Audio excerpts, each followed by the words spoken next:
Kita akan mendengarkan firman Tuhan ini bersama-sama. Dan judul khotbah pada hari ini adalah Tuhan berbicara lewat mimpi.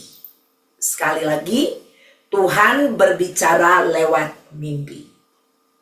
Saudara yang kekasih, Tuhan dia bisa berbicara lewat apa saja.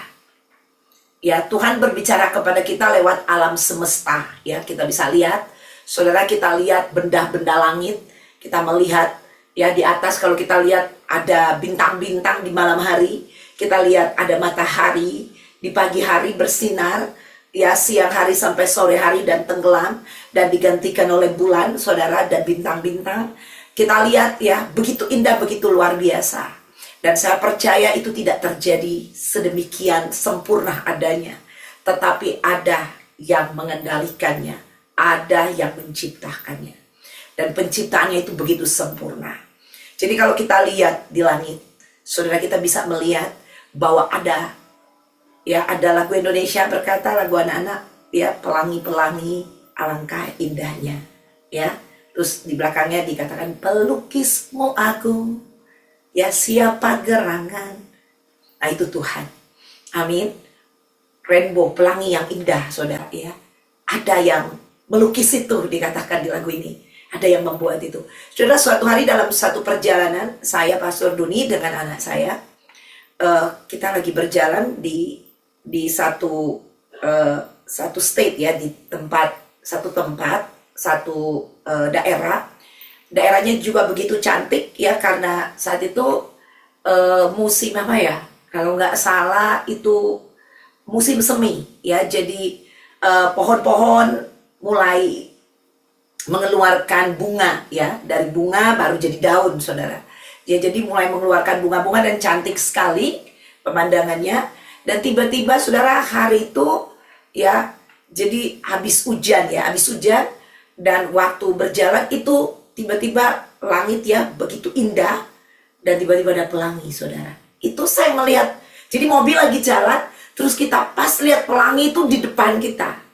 Nah itu seperti kayak heaven, ya, kayak surga itu terbuka dan mobil kita tuh kayak mau masuk gitu loh di surga. Seperti itu saya ngeliat, wow, ini beautiful, sampai saya suruh anak saya foto Kak, dan saya juga ambil foto, saudara, melihat itu, ya. Dan saya lihat itu pelangi berbicara, ada janji Tuhan, amin, ya, dimana Tuhan berjanji dia tidak akan menghukum dunia ini lagi dengan air bah, ya. Itu pada waktu ada pelangi, ya, dia menciptakan pelangi, saudara. Dan saya percaya untuk saat ini kenapa ada pelangi, ya, habis hujan terus tiba-tiba ada pelangi. Itu bukan cuman sesuatu gambaran, kalau ada hujan kadang-kadang ada pelangi yang orang awam berkata demikian. Tetapi saya percaya di situ Tuhan mau menyatakan kepada kita bahwa janji Tuhan itu ada dan tetap ada, tidak pernah berubah, dahulu, sekarang, sampai selama-lamanya. Kalau kita melihat pelangi itu tetap ada, kita melihat ada bulan, ada bintang di langit yang tidak berubah sejak dunia dijadikan, saudara yang kekasih, ya. Waktu Tuhan menciptakan alam semesta ini, dia menciptakan, saudara, langit dan bumi, betul. Dan kita lihat dia ciptakan cakrawala kita, dia ciptakan, ya, bentangan langit, dia ciptakan semua benda-benda langit, saudara. Saya percaya, saudara, benda-benda langit itu tidak berubah dari penciptaan pertama sampai hari ini, ada amin, ya. Di sana Tuhan mau menyatakan kepada kita bahwa dia ada, dia tidak berubah, ya. Jadi waktu kita pandang langit, kita bisa lihat keberadaannya Tuhan. Tuhan bisa berbicara seperti itu, dan Tuhan juga bisa berbicara, saudara yang kekasih, lewat apa saja, ya. Ya, di belakang rumah saya, saudara, saya nggak ada pohon karena udah dipotong pohonnya, tetapi tetap, ya, rumah tetangga itu pohon-pohonnya tetap besar-besar, saudara. Dan pohon-pohonnya itu ranting-rantingnya tuh pergi ke halaman belakang di rumah. Dan di situ kalau musim kayak gini nih, sekarang kita udah masuk musim semi, ya. Kita udah masuk musim semi, dan di situ kita mulai mendengar, saudara, ya, ada burung-burung yang mulai berkicau. Ya, burung-burung mulai berkicau karena bunga itu udah mulai keluar, ya, bunga dari pohon, dan burung-burung tuh mulai datang. Tapi kalau dia udah mau winter, biasanya, ya, udah mau musim dingin, burung-burung itu dia pergi, ya, dia meninggalkan pohon itu karena pohon itu akan cuma jadi dahan aja, gak ada bunganya. Jadi dia akan pergi. Jadi waktu dia mulai berbunga, nah ini burung-burung datang lagi, saudara. Dan suatu hari ya karena burung-burung itu udah kebiasaan saya dengar, jadi saya udah seperti tidak mendengar lagi ada suara burung ya kalau di musim semi itu. Jadi nggak kedengeran lagi. Padahal burungnya tetap berbunyi, saudara, bernyanyi. Ya mungkin lagi berbicara satu dengan yang lain. Tapi karena udah sering setiap hari dengar, jadi udah tidak mendengar lagi. Tapi suatu hari, waktu saya duduk di kamar, nah kebetulan kamar saya itu di belakang. Di belakang, jadi jendelanya itu pas, kalau buka jendela itu langsung kelihatan halaman, ya rumput-rumput, dan itu pohon ranting-ranting yang masuk ke pagar-pagar itu di atas pagar karena pohonnya gede-gede tinggi-tinggi, dan di situ saya bisa lihat burung-burung. Suatu hari saya lihat burung-burung itu, saudara, dan saya lihat dan saya dengar, waduh ternyata rame banget ya. Selama ini saya tuh pikir biasa-biasa aja, dan saya dengar rame banget, saya mendengar dan saya melihat mereka begitu indah, saudara, dan itu otomatis pikirannya berjalan, perasaannya juga berjalan, hatinya juga, saudara, ya semua yang ada. Dan saya mulai lihat, wow, Tuhan bilang bahwa lihat burung di udara. Tidak ada yang memelihara, tapi Tuhan berikan mereka makan. Ya, seperti itu mengenai hal kekhawatiran. Ada amin? Dan saudara, saya nggak melihat itu setiap hari. Tetapi pada hari itu, saya tuh sambil lihat, sambil dengar, sambil saya tuh bisa nangis gitu loh. Ya, nangis. Saya bisa merasakan. Nah itu saya bilang terlibat perasaan ini, hati, pikiran, semua terlibat. Saya tahu burung itu ada karena ada yang menciptakannya. Ya, dan burung itu ada, saudara, ada yang memeliharanya. Karena firman Tuhan berkata bahwa burung di udara dia pelihara. Ada amin? Ya, jadi Tuhan bisa berbicara, saudara. Dan satu kali juga, saudara yang kekasih, saya pernah melayani ada seorang perempuan, ya. Wanita ini dia tidak tinggal di benua Amerika, tidak tinggal juga di benua Asia, tapi di salah satu benua, saudara ya. Dan wanita ini jadi saya layani, dan dia cerita sama saya betapa dia itu di tempat, di negara ini dia tinggal. Dia orang Indonesia tapi dia tinggal di satu negara di luar negeri ya, di luar Indonesia. Dan dia bilang dia tinggal di sana, dan dia bilang dia itu dilecehkan oleh seorang penguasa di negeri ini, dia bilang, dan sangat sulit untuk menjangkau orang ini, untuk membawa orang ini ke pengadilan, dia bilang, karena orang ini tuh punya power, dia bilang. Dan saya dilecehkan, dan saya seorang wanita yang dilecehkan dan saya lupa bahasa Indonesianya, jadi nggak diperlakukan dengan baik, saudara. Jadi dilecehkan, nah itu dia, saudara. Ya dilecehkan, dan dia merasa bahwa dia udah sampai ke titik terendah. Dan dia bilang sebelum dia dilecehkan sama orang itu, dia bilang, saya sebenarnya udah pernah punya anak, Bu. Dia bilang, saya udah pernah punya anak, dan saya udah pernah menikah, dia bilang, dan saya meninggalkan suami saya karena suami saya begitu jahat, dan dia membawa anak saya, dan pokoknya perlakuannya itu jahat sama dia, dan saya trauma, Bu, dia bilang, dan saya nggak boleh ketemu, nggak boleh lihat anak saya. Suaminya meninggalkan dia, bukan dia meninggalkan, dan akhirnya dia berangkat ke negeri itu, dia bilang. Dan dia dianiaya juga waktu itu sama suaminya, jadi dia udah trauma. Dan akhirnya dia ketemu laki-laki ini, dia pikir baik-baik, ternyata membuat dia juga trauma untuk yang kedua kali. Dan dia bilang, Ibu, saya minum pil itu, dia bilang itu dosisnya itu udah yang paling tinggi, semua pil yang untuk mengontrol dia punya kesehatan. Dan dia bilang, sekali saya minum nih segenggam gini nih, lebih dari 10 pil setiap hari dia harus minum. Dan terkadang udah minum pil sebanyak begitu, itu tidak bisa juga menenangkan jiwanya, dan dia tidak bisa melihat apa-apa. Tapi waktu itu saya layani dia, dan akhirnya saya tantang dia menerima Tuhan Yesus. Saya bilang ada pengharapan di dalam Tuhan, dan pengharapan di dalam Tuhan itu adalah pengharapan yang tidak pernah mengecewakan. Dan saya mulai menceritakan tentang kasih Tuhan kepada dia. Saya berbicara kepada dia, melayani dia beberapa saat, saudara yang kekasih, dan luar biasa, saudara. Dan setelah beberapa saat dilayani, dan tiba-tiba dia bersaksi, dia cerita bahwa dia habis dari pantai, Dan dia bilang waktu saya jalan-jalan di pantai, dia nangis. Dia bisa melihat bahwa Sang Pencipta itu ada. Allah itu benar-benar hidup, Allah itu benar-benar nyata. Dan dia bisa melihat bahwa lautan itu ternyata indah ya. Pantai itu indah sekali. Yang selama ini dia bilang, dia tidak pernah bisa melihat keindahan. Dan dia bisa melihat keindahan. Saya yakin sekali Tuhan sedang berbicara kepada dia. Ada amin. Ya, sama seperti Tuhan berbicara kepada saya. Padahal burung itu saya dengar terus tiap hari. Tapi saya seperti tidak mendengar suara burung. Tapi pada waktu saya lihat, saya dengar, dan Tuhan berbicara. Waduh, saya nangis. Dan waktu perempuan ini bilang seperti itu, saya tahu sekali karena saya pernah merasakan akan hal itu. Nah, saudara yang kekasih, sampai hari ini Tuhan tetap berbicara kepada umatnya. Siapa yang percaya? Amin. Ya, kalau enggak, Anda enggak duduk di sini. Ya, Tuhan lagi berbicara kepada kita hari ini. Anyway, ada amin, saudara. Dan Tuhan bisa berbicara kepada kita dalam berbagai hal, saudara. Termasuk Tuhan bisa berbicara kepada kita lewat mimpi. Tuhan berbicara lewat mimpi. Inilah judul khotbah. Oke, saudara yang kekasih, Tuhan berbicara lewat mimpi. Dan dia bisa berbicara kepada kita semua lewat mimpi. Tanpa terkecuali, saudara. Dan kita akan belajar, kenapa sih Tuhan harus berbicara kepada kita? Ya, lewat mimpi. Of course, karena dia Allah. Dia bisa berbicara kepada kita lewat apa aja. Amin. Yang tadi saya sudah katakan, dia berbicara. Dan dia bisa berbicara kepada kita lewat hamba Tuhan. Dia berbicara kepada kita waktu kita membaca firman Tuhan. Dia berbicara kepada kita mungkin lewat orang lain, lewat anak kita, lewat siapapun itu.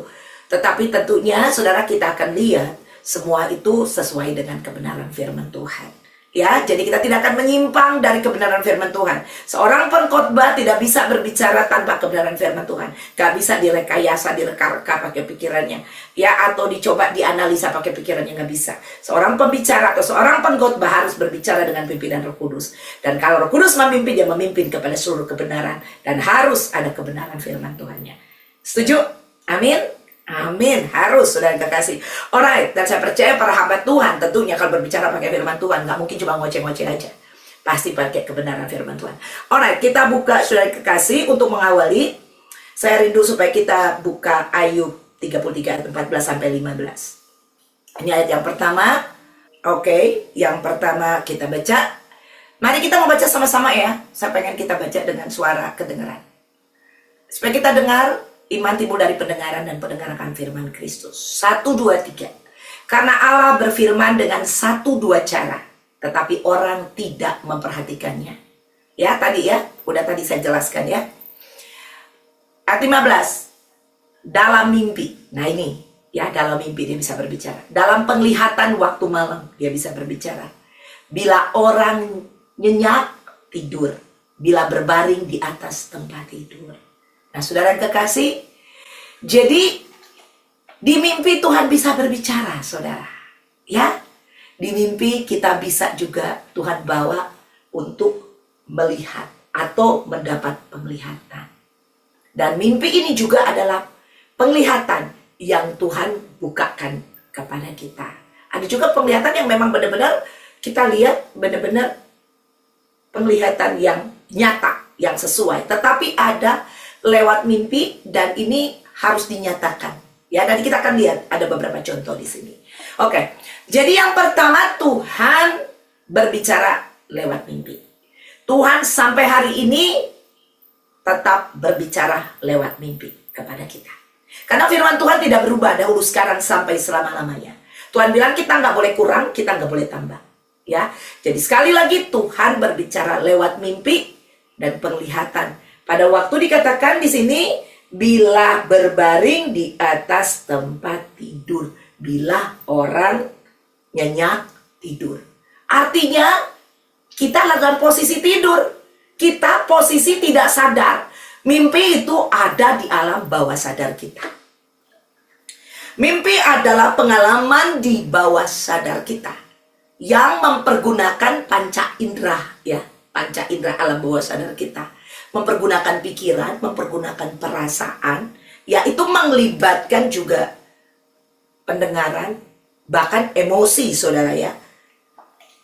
Dan saudara, pernah nggak di sini kita pernah bermimpi nih ya, dan tiba-tiba kita nangis, lagi mimpi nangis? Siapa yang pernah? Pernah tuh ya. Atau kita lagi mimpi terus kita lagi tertawa-tawa. Karena saya pernah, saudara, ya, mimpi itu saya lagi tertawa-tawa. Pastor Dodi bilang, bangun, kok kamu tawa-tawa sendiri? Terus saya buka, oh tadi saya lagi mimpi ini gitu loh, ya, seperti itu. Tapi ada orang juga mimpi, terus rasanya dia nggak bisa bangun, ketindian gitu, ya, terus rasanya susah napas. Ada nggak yang pernah? Oh, pernah juga, ada ya. Jadi seperti ada yang nindih, ada yang pernah bilang, dalam nama Yesus baru kebangun. Siapa pernah? Pernah. Ya, saudara, dalam mimpi anak-anak Tuhan kalau diserang harus pakai dalam nama Tuhan Yesus. Karena mimpi bukan hanya datang daripada Tuhan. Ya, yang pertama datang dari Tuhan. Tadi kita udah baca. Yang kedua kita akan lihat datang dari siapa. Coba kita buka ayat berikutnya. Tadi udah kita baca ya, Tuhan berbicara lewat mimpi, betul? Sama-sama kita baca 1, 2, 3. Sungguh beginilah firman Tuhan semesta alam, Allah Israel. Janganlah kamu diperdayakan oleh nabi-nabimu yang ada di tengah-tengahmu dan oleh juru-juru tenungmu. Dan janganlah kamu dengarkan mimpi-mimpi yang mereka mimpikan. Ya, ini jelas. Firman Tuhan yang berkata. Jadi, mimpi ada yang datang dari si jahat. Ya, kalau tadi yang aku bilang ketindian, rasanya nggak napas, rasanya mau minta tolong nggak ada, kita udah bilang tolong, rasanya udah kenceng banget tapi kayak nggak ada yang dengar. Saudara, ini bukan dari Tuhan, ini dari si jahat. Ya, contohnya seperti itu. Atau kita mimpi kita dikejar-kejar setan, atau kita mimpi apa? Mimpi yang jahat, mimpi yang mengerikan. Ya, saudara, kita harus lihat mimpi-mimpi apa yang datang dari Tuhan. Nanti saya akan bahas mimpi yang datang dari Tuhan. Saya nggak mau bahas mimpi dari setan. Ya, saudara, karena saya percaya anak-anak Tuhan, Tuhan mau kasih kita mimpi-mimpi yang datang daripada Tuhan. Siapa yang mau mimpi yang datang dari Tuhan? Semua kita. Karena mimpi tetap ada sampai hari ini. Ada, amin? Haleluya. Saudara yang kekasih, yang berikutnya kita lihat kalau orang bermimpi seperti apa sih? Pengkhotbah 5 ayat 3. Sama-sama baca. 1, 2, 3. Karena sebagaimana mimpi disebabkan oleh banyak kesibukan, demikian pula percakapan bodoh disebabkan oleh banyak perkataan. Jadi, di pengkhotbah bilang tadi, karena sebagaimana mimpi disebabkan oleh banyak kesibukan, ya. Jadi ada mimpi-mimpi juga karena kita sibuk melakukan sesuatu dan kita fokus, kita arahkan ke situ, santai. Terkadang itu terbawa sampai mimpi. Betul nggak? Ya, siapa yang lagi kerja terus gitu, lembur terus di kantor dari pagi sampai malam, terus pulang sampai ke bawah-bawah pernah mimpi. Lagi mimpi, lagi dikejar-kejar deadline. Siapa pernah mimpi kayak gitu? Bu Air ini banyak sekali mimpi ini, Bu Air ini. Ya, angkat tangan terus, banyak mimpi. Saudara, gak apa-apa. Ya, Yusuf itu seorang yang bermimpi dan mimpi-mimpinya menjadi kenyataan. Ada amin? Haleluya. Ya, saudara, kita perlu minta mimpi dari Tuhan. Ya, itulah sebabnya penting sekali kita sebelum tidur itu berdoa. Jangan asal, ya. Tidur-tidur aja. Harus udah capek nih tidur. Oh Tuhan tolong aku tidur. Amin. Ada kalanya, oh Tuhan tolong aku gini-gini. Aminnya besok pagi, saudara. Udah ketiduran duluan. Ada kalanya mau duduk aja udah gak mau. Udah langsung tiduran aja, kan Tuhan paham lah, Tuhan mengerti. Tapi kalau tiba-tiba terjadi apa-apa dan Tuhan tidak tolong, Anda gak pernah bilang, aku paham lah kalau Tuhan seperti itu. Ya kan nuntut terus, betul? Tapi kalau kita minta dipahami terus oleh Tuhan. Ya, ini selingan saudara untuk mengingatkan kita supaya kita fokus benar-benar waktu kita berdoa sebelum tidur ini sangat menentukan apa yang akan kita mimpi nanti. Ada amin? Ya, saudara, penting sekali. Saya tiap malam berdoa, Tuhan, mari, tolong. Tuhan, aku minta supaya Engkau berada di alam bawah sadar saya pada waktu saya tidur. Karena pada waktu kita tidur, panca indera kita di alam bawah sadar bisa bergerak, saudara, yang tadi saya katakan. Tetapi kita tidur, kita tidak sadar. Harus ingat, makanya di alam bawah sadar. Nah, penting sekali kita berdoa. Saya berdoa. Saya tolak roh maut. Saya tolak kematian prematur. Saya tolak serangan-serangan si jahat dari kerajaan kegelapan pada waktu tidur malam, Tuhan. Dan aku berdoa, Engkau memberikan mimpi yang datang dari surga. Itu gak pernah lepas setiap kali saya berdoa. Bukan menjadi satu rutinitas, tapi ini menjadi iman saya setiap saya berdoa waktu tidur. Sebelum tidur, maksudnya kalau waktu tidur gak mungkin kita berdoa. Betul? Ya? Kalau kita udah tidur, gimana kita berdoa? Sebelum kita tidur, kita harus berdoa. Dan Anda harus benar-benar sungguh-sungguh berdoa. Minta Tuhan menolong Anda. Seseorang yang sibuk memikirkan Tuhan, pasti juga dia akan ke bawah. Ya, tadi kan ada orang karena kesibukan, dia bawa sampai mimpi tentang Tuhan. Jauh lebih bagus, saudara. Nah, apa yang kita pikirkan, kesibukan apa yang kita kerjakan, itu tergantung. Terkadang kita bawa ke mimpi. Seperti itu. Nah, saya percaya, saudara, kalau kita kebiasaan dengan Tuhan, apa-apa kita dengan Tuhan, kita juga tuh bisa bawa ke mimpi. Tapi bukan berarti, oh itu karena mimpi yang seperti itu, yang karena kita mikir-mikir Tuhan, bukan Tuhan. Terus kita cuma mimpi tentang Tuhan, tapi Tuhan tidak berbicara. Saya percaya, Tuhan yang pikirkan yang indah, yang mulia, yang kudus, betul? Seperti itu. Itu bagian daripada firman Allah. Itu bagian Tuhan sedang berbicara kepada kita. Ada amin. Jadi kalau kita berpikir tentang Tuhan, misalnya kita gereja nih, kayak saya nih, kalau hari Minggu nih, berapa kali? 1, 2, 3, 4 gitu loh. Ya, 4 kali gitu loh gereja. Jadi saya tuh benar-benar 4 itu kalau mimpi sampai mimpi, oh lagi khotbah, oh mimpi lagi ngomong firman, mimpi lagi begini, ya saya percaya Tuhan sedang berbicara kepada saya. Ya, apa yang Anda pikirkan itu juga menentukan. Selain yang saya bilang mimpi yang Tuhan berbicara kepada kita, yang seperti Tuhan berbicara datang, dia berbicara kepada orang-orang yang ada di Alkitab ini. Oke, sekarang kenapa kita diberi mimpi oleh Tuhan? Ada beberapa hal, ini hanya beberapa hal yang saya sampaikan, tetapi lebih ada banyak sekali yang saya tentunya nggak bisa sampaikan seluruhnya kepada Anda. Hanya beberapa. Secara cepat ya saya coba menjelaskan.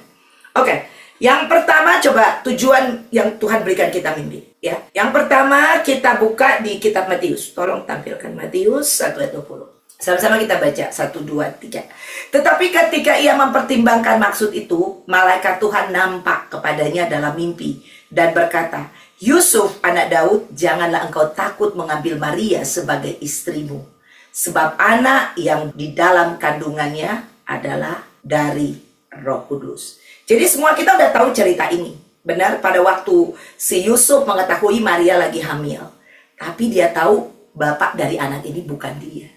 Tapi dia berpikir kalau dia menceraikan si Maria ini, dia rencana mau menceraikan secara diam-diam. Tetapi kalau sampai Maria ini tidak punya suami, dia bisa dirajam.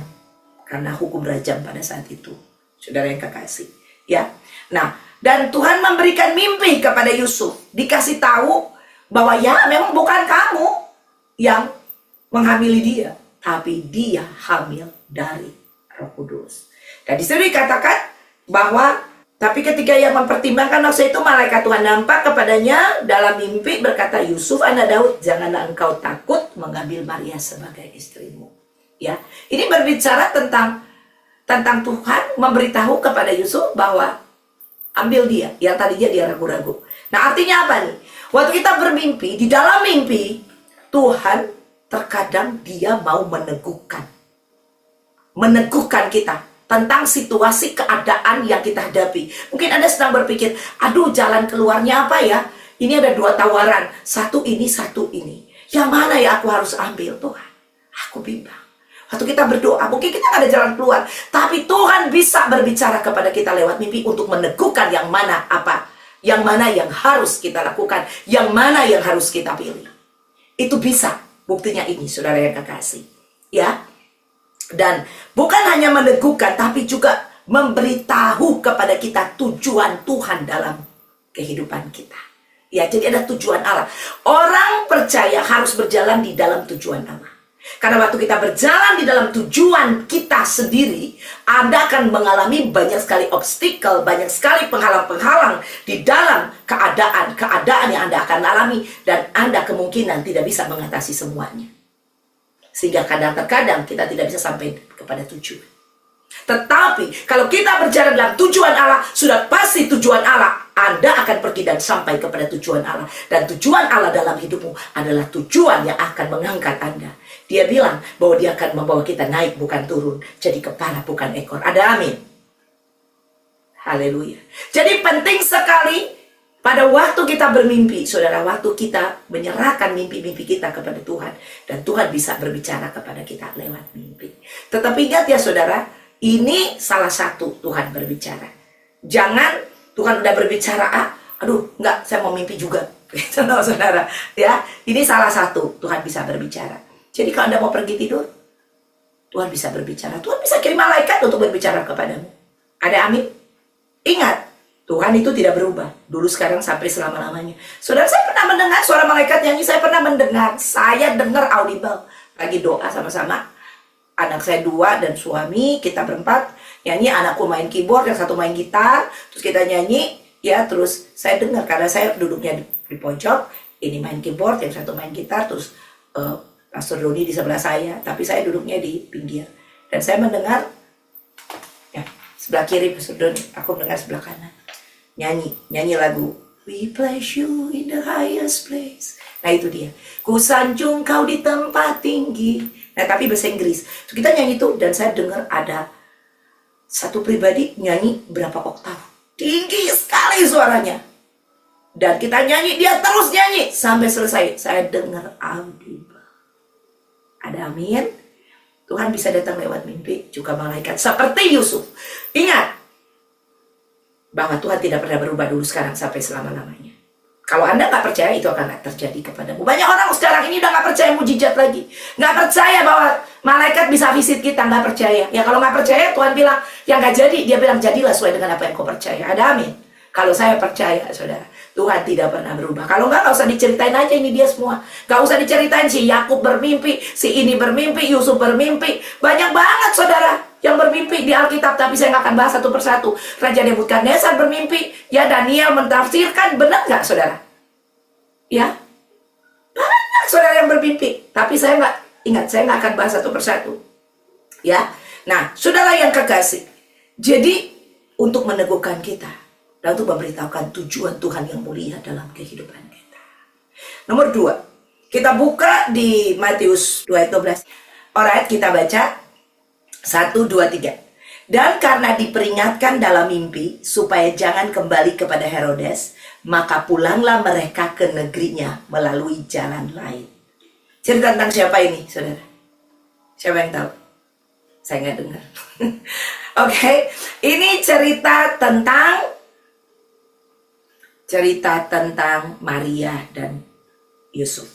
Ya, setelah Maria melahirkan Yesus, dan tadi firman Tuhan katakan diperingatkan di dalam mimpi supaya jangan kembali kepada Herodes, karena Herodes akan membunuh. Karena dia tahu, dia udah dengar dari orang Majus, ya, bahwa akan lahir raja. Waduh, dia merasa saingannya dia.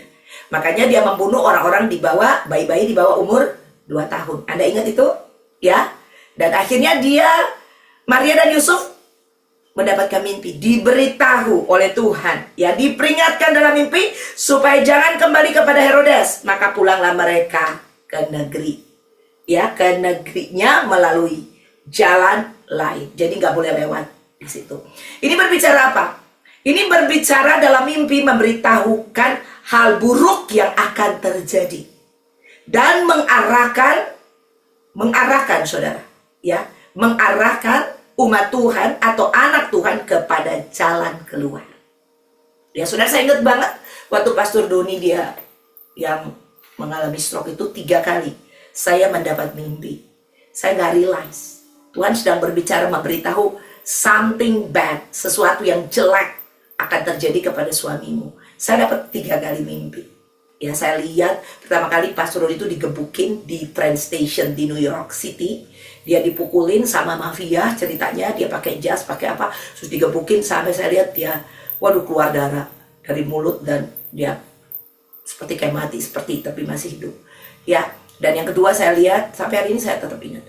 Saya lihat dia berjalan dan dia masuk, kita berdua lagi mau pergi berenang, ceritanya ke kolam, mau pergi berenang, dan dia tiba-tiba dia jalan terus tiba-tiba saya belum beli tiket, kenapa dia udah pergi masuk dan dia lompat.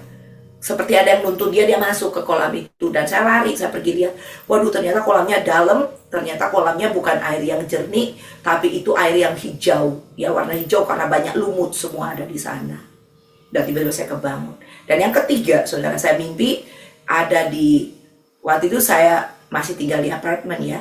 Terus saya di apartemen itu, ya saya mimpi si apa namanya, ada ular besar. Itu segede apartemen. Jadi itu penuh di apartemen itu dengan ular yang besar itu. Dan waktu saya mimpi itu dia udah melingkari saya. Jadi saya udah terlingkar oleh si ular besar itu. Dan tiba-tiba ya saya mikir katanya pakai ilmu yang saya tahu ya. Desi jangan bergerak. Karena kalau bergerak dia bisa cari kamu di mana dan terkam. Jadi saya tuh nggak bergerak, diam sendiri gitu.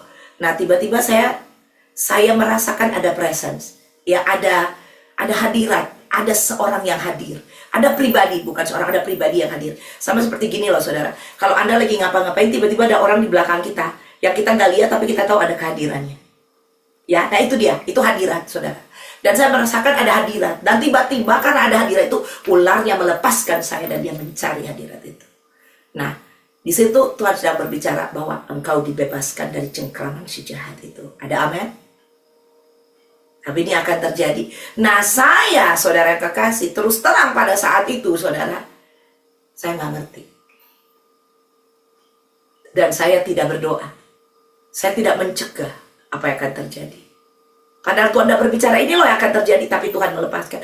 Harusnya saya patahkan, saya hancurkan. Itu dia, karena Tuhan tidak melepaskan. Tapi di saya itu, saya nunggu. Jadi, waktu Pastor Doni keluar rumah, dia pergi kerja, saudara, saya nunggu.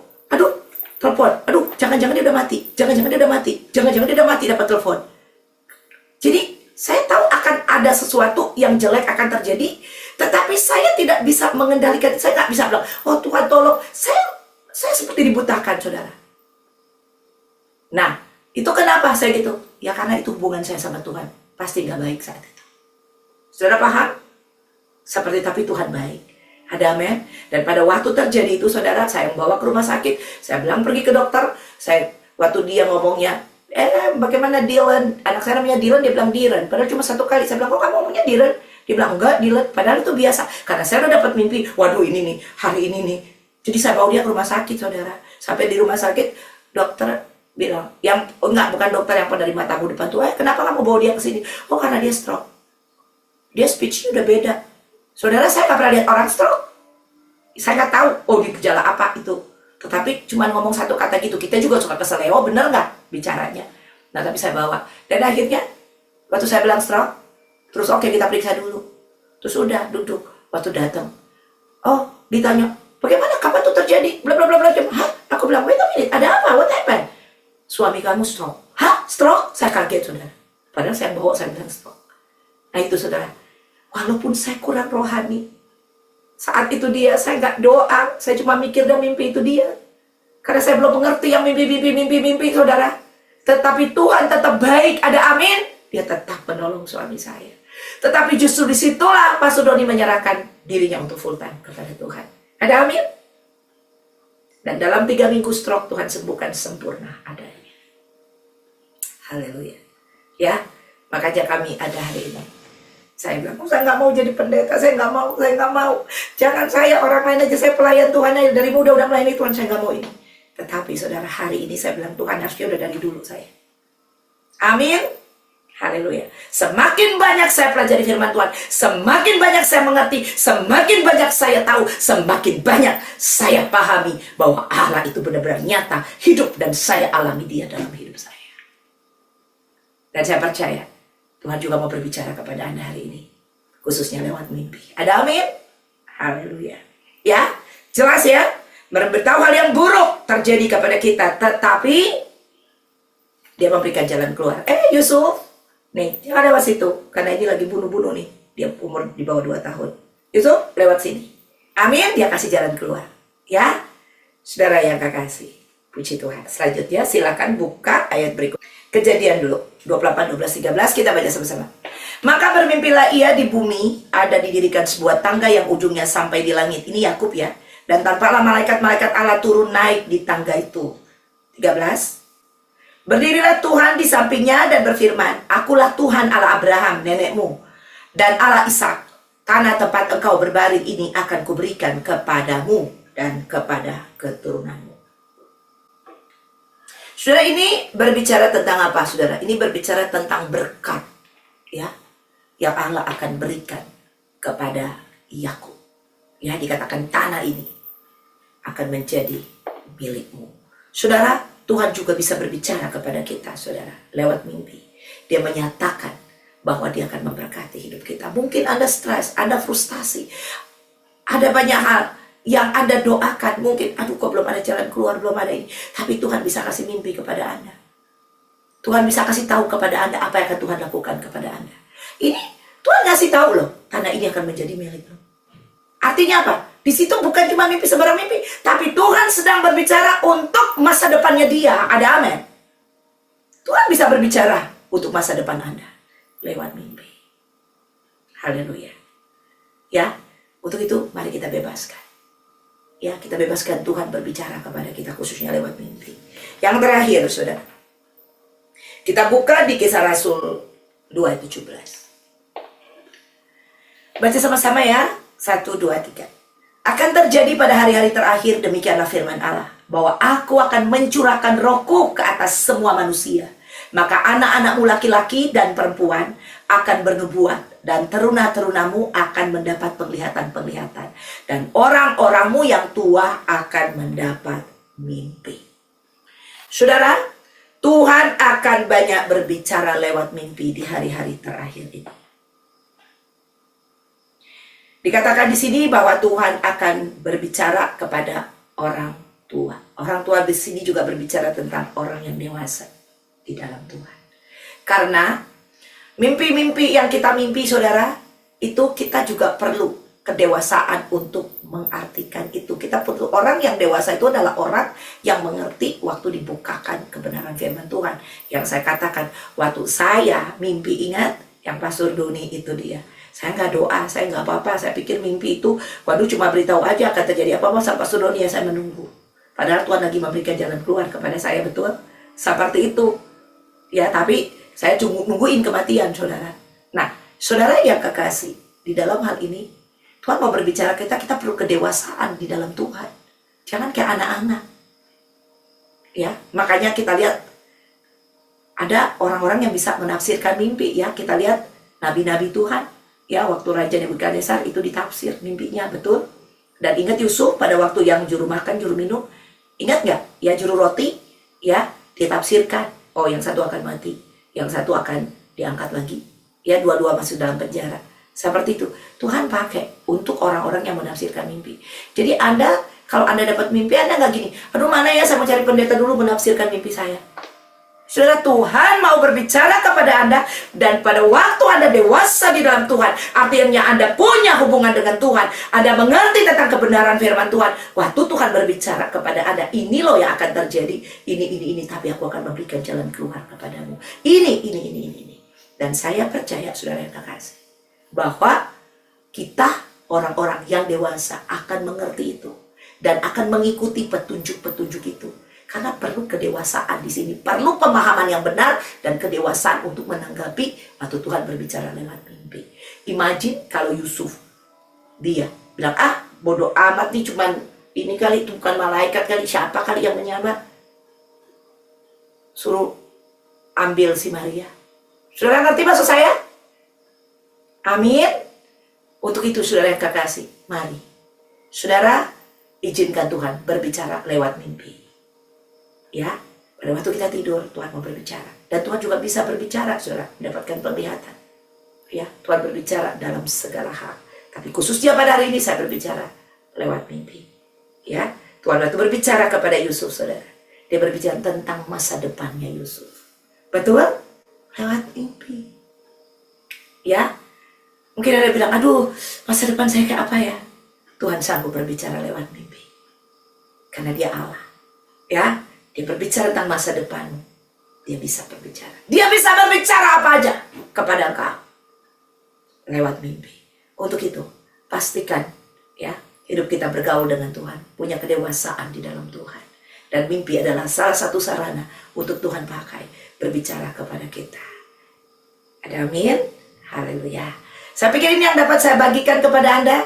Dan jangan lupa saudara, waktu kita doa untuk tidur harus sungguh-sungguh. Karena kita bisa diserang oleh kerajaan kegelapan. Ada banyak orang tidak bangun waktu dia tidur. Betul? Ya? Untuk itu saudara yang kekasih, kita minta mimpi dari Tuhan. Bisa nggak diserang oleh kerajaan kegelapan pada waktu tidur? Bisa. Ya, bisa. Dan bisa nggak kerajaan kegelapan itu membunuh kita pada waktu kita tidur? Bisa. Saudara, iblis tuh bunuh anak-anak Ayub. Ya, jadi jangan Anda pikir, oh ini yang bunuh itu udah waktu Tuhan, iblis bisa bunuh lewat si jahat. Yudas Iskariot mati bunuh diri, emang Tuhan yang bunuh? Iblis bisa bunuh. Untuk itu, mari saudara kekasih, kita berdoa. Di alam bawah sadar kita minta Tuhan jaga kita, Tuhan lindungi kita. Dan saya berdoa untuk jemaat ICC setiap hari. Waktu saya tidur, saya mendoakan Anda juga. Ya, saya juga berharap Anda mendoakan pendetanya juga. Tapi saya mendoakan alam bawah sadar mimpi mereka Tuhan kuasai sebagaimana Kau menguasai mimpi dan alam bawah sadar aku. Amin. Haleluya. Ini yang dapat sampaikan. Tuhan Yesus memberkati kita semua. Amin.